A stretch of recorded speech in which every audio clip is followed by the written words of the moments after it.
هاي حبيباتي، كيفكم؟ شو اخباركم؟ كيف اموركم؟ ان شاء الله طيبين. كيف صحتكم؟ ان شاء الله بخير وعلى خير. وكما العادة وكما تجري الايام، فقت من نعاس. قلت يا سناء شو بدك تعملي؟ قومي بسرعة بسرعة بسرعة بسرعة ورجيهم الوصفة اللي طحتي عليها. هاي الوصفة طحت عليها، وصفة خطيرة خطيرة خطيرة عن جد صبايا، والله ما بدها اشي، خطيرة. بعدين كتير سهلة ومش مكلفة، موجودة عند الكل بالبيت. وصفة لتساقط الشعر، يعني إذا شعرك بيطيح، شعرك بينزل، والفراغات. عن جد وصفة خطيرة والله يا صبايا، خطيرة. يعني شوفوا، أنا بعد ما يعني لقيتها بالموقع، أوكي أنا بقول لقيتها بموقع، وقرأت التعليقات وقرأت كمية التعليقات اللي عليها إنها قديش مفيدة، وإنه عن جد استفادوا عليها ناس كتير. بطبيعة الحال أختكم أخذتها وجربتها، يعني ما بدها إشي، يعني ليش ما أجرب؟ يعني ليش أضل صلعة؟ يعني ليش أضل مصلعة؟ ليش أضل في فراغات مثلا أنا؟ أو ليش شعري يتساقط؟ لا، خليه يقوى أكتر وخليني أستفيد منها أكتر. المهم، عشان ما اطول عليكم حكي، بتقومي يا حبيبه قلبي يا عمري يا حياتي، بتجيبي لك كسروله او طنجره او غلايه زي هاي، اوكي؟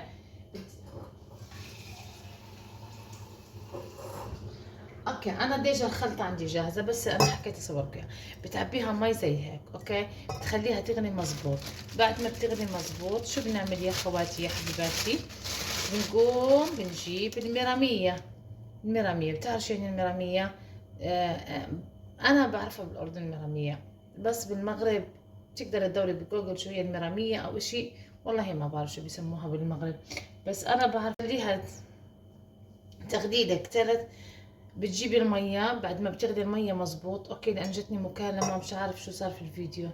بعد ما بتغلي المية مزبوط، بتبرد بتحطيها، بتجيبي المرمية. اوكي يا جماعة، بتجيبي المرمية زي هيك، وبتحطي عليها كمشة مرمية، كمشة زي هيك كبيرة.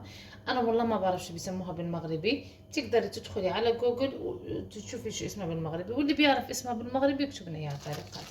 المهم، بتغليها وبتحطيها. بعد ما بتغلي، بتجيبي بتصفيها في قزازة. انا ديجا قلت لكم سويتها، هاي شفتوا؟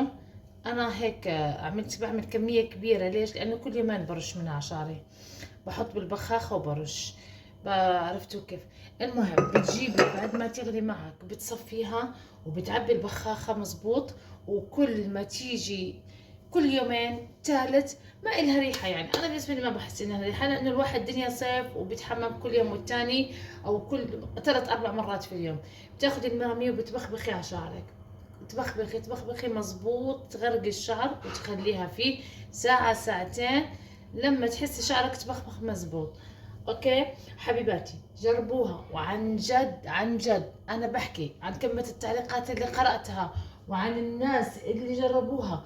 وصفة خطيرة ومش مكلفة، يعني جد عن جد. واحنا كنا بنعرف انه جمال المرأة بشعرها، يعني المرة اللي ما شاء الله شعرها خميل طويل. يعني أنا نزلت لكم وصفة الطول، هاي خمل، بتخمل الشعر، بتعبي الفراغات. صدقوني يا جماعة ما راح تندموا. حبايبي لا تنسوني من اللايك، ليش ما بتحطوا لي لايك؟ ليش ما بتحطوا لي تعليق حلو؟ شجعوني عشان أضل أسرق وصفات وأجيب لكم. والله ما بسرق وصفة وبجيب لكم إياها إلا وجربتها على حالي. هاي أنا حلفت بالله، لأني بخاف، ما بخاف إشي ما يستفيد من البني آدم. وبعدين شوفوا الشغلات الطبيعية اللي زي هيك، يعني خذيها قاعدة بالحياة. الشغلة الطبيعية إذا ما نفعتك ما بتضرك، يعني أي شغلة طبيعية إذا ما نفعتك ما بتضرك.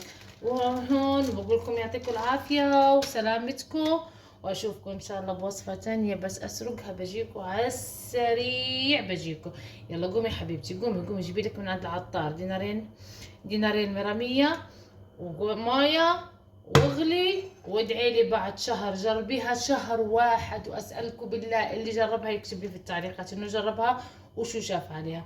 يعطيكم العافية ومشكورين، وما تنسوني من اللايك والتعليقات الحلوة. يعطيكم الف عافية.